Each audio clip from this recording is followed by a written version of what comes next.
Bliži se vrijeme kada luk ulazi u svoju završnu fazu prije berbe, pa je sada krajnje vrijeme da mu damo onaj zadnji poticaj hranjivima kako bi bio krupan, zdrav i dugotrajan nakon berbe.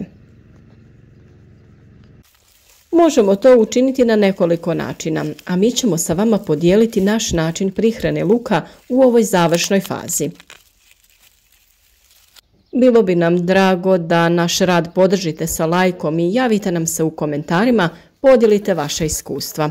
Svi koji ste možda prvi put na našem kanalu, potražite bezbroj korisnih savjeta o uzgoju različitog voća i povrća. Svaki dan objavljujemo novi koristan video koji dolazi baš u pravo vrijeme za određene radove. Pa svakako zapratite naš kanal i budite u toku sa radovima. Veličina glavice luka ovisi o broju i veličini zelenih listova ili vrhova u vrijeme zrelosti lukovice. Za svaki list biti će kolut luka. Što je list veći, prsten će biti veći. Luk će prvo formirati vrh, a zatim, ovisno o sorti luka i dužini dnevnog svjetla, početi formirati lukovicu. Luk karakterizira dužina dana. Sorte luka dugog dana prestaće formirati vrhove i početi formirati lukovice kada dužina dana dosegne 14 do 16 sati, dok će lukovi kratkog dana početi stvarati lukovice mnogo ranije u godini kada ima samo 10 do 12 sati dnevnog svjetla. Naravno da je najvažnija priprema tla prilikom sadnje luka. O tome imate i poseban video na našem kanalu. Parcele za sjetvu trebaju biti plodne, dobrih vodozračnih karakteristika, slabo kisele do neutralne pH reakcije zemljišta. pH vrijednost tla u kojem će se uzgajati luk trebala bi biti između 6 i 7. Na isto mjesto dolazi tek 4. godine.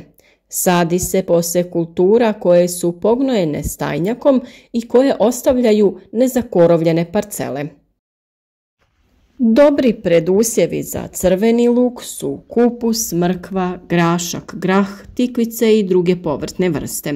Posebno je mrkva dobra kao predusjev, ali i kao združeni usjev sa crvenim lukom. O tome također imate poseban video zašto je to dobro.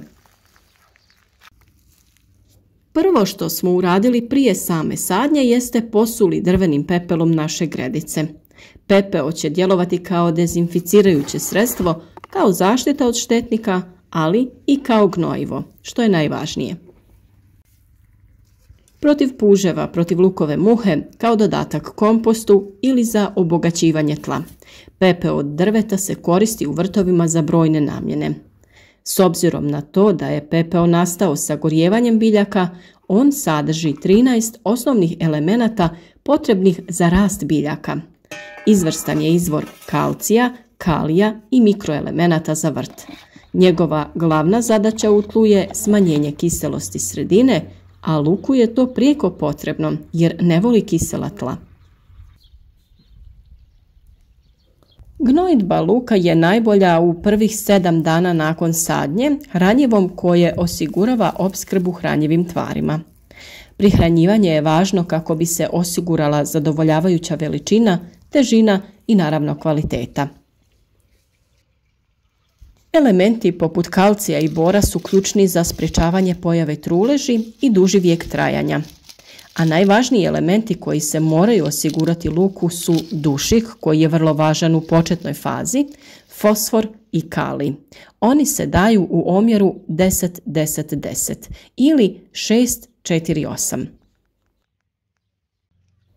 Sljedeće prihranjivanje koje se može primijeniti jeste od 4 sedmice od sadnje i tada treba zadovoljiti 40% potreba za dušikom, kalijem i kalcijem, a sljedeće prihranjivanje je u fazi bujanja.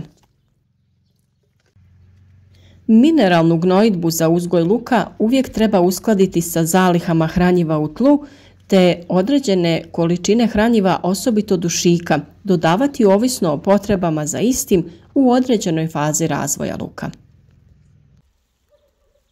Povoljne količine fosfora i kalija osiguravaju dobru održivost luka u skladištu, a kako bi urod luka bio visokog prinosa i kvalitete, potrebno je vršiti folijarnu prihranu.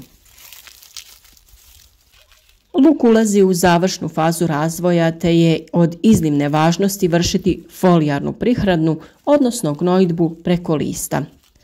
Posljednju fazu razvoja obično prati suša, te biljka ne može usvajati dovoljno hranjiva iz tla, odnosno smanjen je unos mikro i makroelemenata.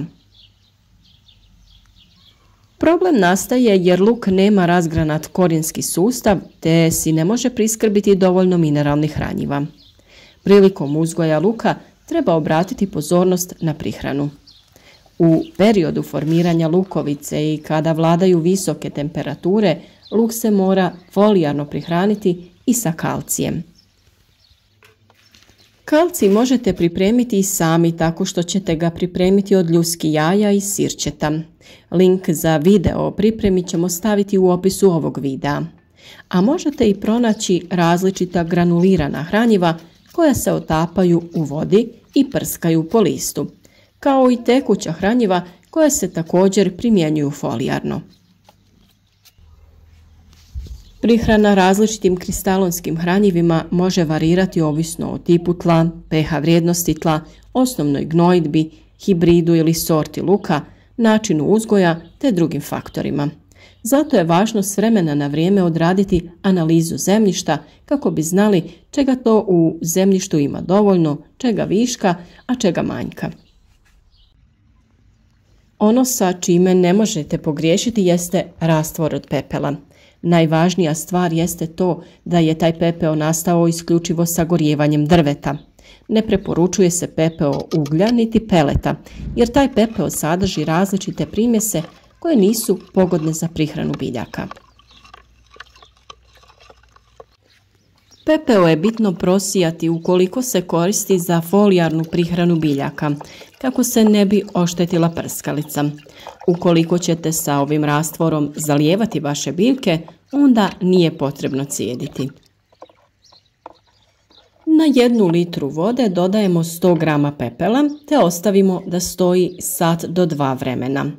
Nakon toga to razrijedimo sa 9 litara vode, tako da ukupno dobijemo 10 litara otopine.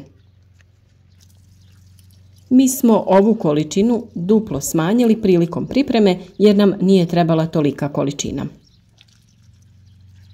Tokom stajanja ovog rastvora možete ga nekoliko puta promiješati kako bi se što bolje rastopio. Sa ovom otopinom možete zaliti vaše biljke, a preporučljivo je da zemlja bude lagano natopljena prije toga kako bi se hranjiva bolje rastvorila u zemlji. U vrijeme visokih temperatura preporučuje se folijarna prihrana biljaka, to jest prskanje preko lista. To se radi rano ujutro ili predvečer pred zalazak sunca, kako biljke ne bi oštetili ako ih prskamo kada je jako sunce. Biljke u vrijeme kada su visoke temperature slabije usvajaju hranjiva iz tla. To je posebno slučaj kod luka koji ima dosta plitak korijen i ne uspijeva usvojiti sve potrebne elemente. S obzirom da pepeo sadrži brojne minerale, a posebno je bogat kalijem, kalcijem, magnezijem, natrijem i fosforom, idealno je hranjivo u ovoj posljednjoj fazi prije berbe. Zalijevanje luka sa vodom dalje se vrši sve dok listovi ne krenu da žute i polijegaju. Kada je onaj prijelaz između glavice luka i lista mekan, tada se u potpunosti prestaje sa zalijevanjem. Luk se tada suši i priprema za berbu. Hranjivo koje mi često koristimo, a također je korisno u ovoj fazi, je Black Up.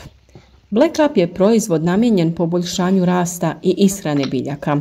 Sadrži visoko učinkovite i slične huminske tvari. Poboljšava strukturu tla, potiče mikrobnu aktivnost tla. Pospješuje apsorpciju hranjivih tvari, povećava kapacitet zadržavanja vode, poboljšava prozračnost tla, omogućuje ispiranje soli i nudi odlične uslove za uzgoj. a ono što je najbitnije sadrži kalij koji je neophodan u ovoj završnoj prihrani. Ovo sredstvo također je dopušteno za korištenje u ekološkom uzgoju. Na 10 litara vode dodajemo 20 ml ovog hranjiva te sa tom otopinom prskamo biljke. Vrlo važan korak kod uzgoja luka je redovno zalijevanje i adekvatna količina vlage. Mi smo iz tog razloga naš luk malčirali slamom i osigurali mu dovoljno vlage. Samim tim smo smanjili količinu korova i smanjili broj zalijevanja. Ispod malča vlaga se duže zadržava, pa je zalijevanje neophodno tek nakon 3 dana, kada su visoke dnevne temperature i nema padavina. Video o malčiranju imate već na našem kanalu. Nadamo se da će ovi savjeti biti od pomoći kako bi uzgoj luka bio uspješan i ove sezone. Sretno!